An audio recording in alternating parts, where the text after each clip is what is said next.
Hello, everyone, and welcome to today's morning slice of Dhamma. And I'm going to focus a little bit on the hindrances again, because this is a foundational sort of work. So, getting to, know the hindrances, being able to kind of develop a sense for when they have arisen, so that you can see them and you can then change accordingly.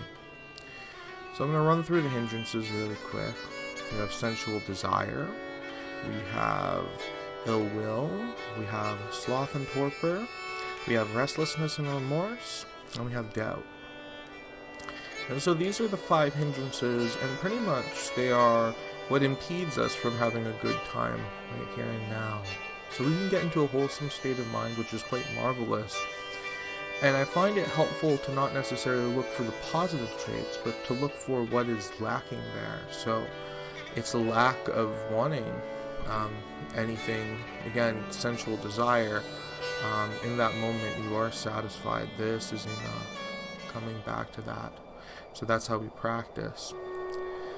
With applied and sustained wholesome thought, that helps to see through the hindrances and to come back kind of repeatedly to a state which is free from dissatisfaction.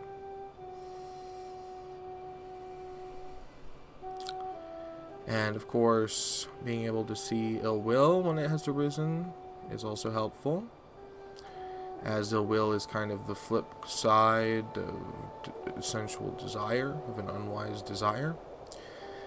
Restlessness and remorse also, this is sort of the anxiety, this is the mind that is flittering from place to place without really coming back to satisfaction. Now, the sloth and torpor is kind of going half-heartedly into the meditation. There can be a physical element to this, and that's okay, but it's more that we are so caught up in being tired that we can't practice, and then we're even more tired. Right, so we say, I can't do that, or I'm too tired to put in my full effort. And to seeing through the hindrances themselves and letting them go, discarding them. And then we also have doubt, and doubt's kind of a sneaky one. It's, I don't think I have enough knowledge, I don't know if this really works. There's sort of a flittering about there as well. So again, we can practice by when we are going to kind of play with Anapanasati. We can play it like a video game. We can play it like whack-a-mole. We can just see that the hindrance arises, and when we spot it, we can congratulate. We can be like, aha, I see you. So thinking these nice little wholesome phrases can be helpful. And then come back to whatever, kind of wholesome thing we are attending to, what we choose to attend to. Like again, with the breath, we can use some really wonderful phrases like, breathing in long, this current in-breath is enough. And breathing out long, this current out-breath is enough. And we can kind of play around with those sorts of phrases that work with the breath. And that helps to develop the sati, the wakefulness.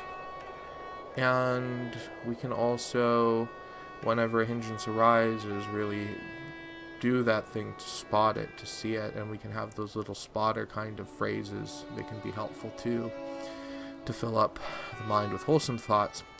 And then once the mind is rid of the hindrances, they aren't present, we can kind of drop the thought and just abide for a time, and then when the thoughts do arise, they can be wholesome thoughts.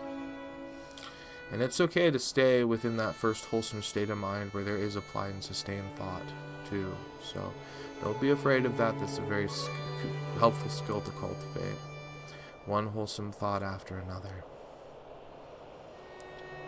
And that's all we need. And in a way, we don't even need that. Again, we don't need anything. That's another wholesome thought as well, is I don't need that right now. Whatever comes to mind that we think we need, we can just, but we don't need that right now. Having immediate renunciation, letting go. And also, we can practice this. We can see through the hindrances. We can discard them. It's possible. That builds in confidence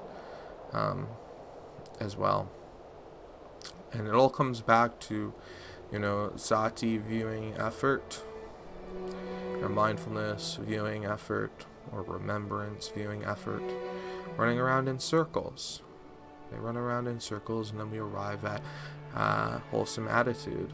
We arrive at the noble right attitude or intention or thought. The thoughts that are coming up are all wholesome. So this is another factor of the path. 1 through 4 of them there.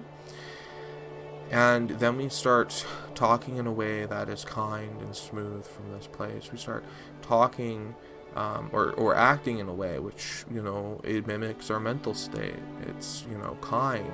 It's not full of ill will. And then we also start to actually live by it. Our habits start to change. And when all these factors start to come together more and more, we arrive, and we can do this here and now by just letting everything go and resting in this present moment. We can arrive at right unification of mind. Anywho, I think that is enough for now. Thank you for listening. Until next time.